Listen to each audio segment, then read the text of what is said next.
Kaya mga idol, may gagawin tayo dito na Kia Vesta. Ito, wala siyang headlight. I-on natin to ang kanyang kuhan. Yan, headlight. Yan, wala siyang headlight. Kahit na passing natin, wala siyang passing. Ngayon, ito hanapin natin mga idol. Dapat itong kulay green, itong puti na may green, tsaka itong puti na may blue. Dapat to meron tong linya ng positive.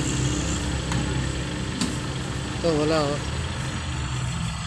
Naka negative yung test light natin. Yan. Ito wala oh. Tsaka ito wala rin. Kaya hanapin natin ang pinaka main fuse nyan para makita natin kung pumutok yung kanyang main fuse. Yun ang hanap natin ngayon mga idol. Yan, ito mga idol ay bigla na lang nag-blackout. Ngayon, ang kuha niya, kaya nag-blackout yan, gawa nito, ito yung jumper. Oh. Yan, puro sunog na yan. Kaya wala siyang headlight. Yan ngayon ang nahanap natin na pinaka-main niya. Ngayon, lalagyan natin siya nito. Ito lalagyan natin ng fuse. Yung kasi, ginawa lang ng paraan yan. Kaya nag-blackout siya, kaya wala siya. Pati park light, pati kawan wala. Kaya ngayon ito ikakabit natin.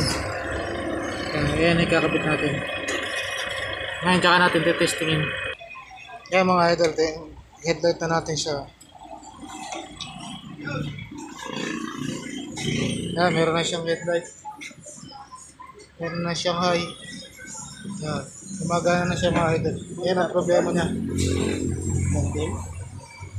Ayan mga idol, oh. Yun lang mga idol, maraming salamat. Thank you for watching.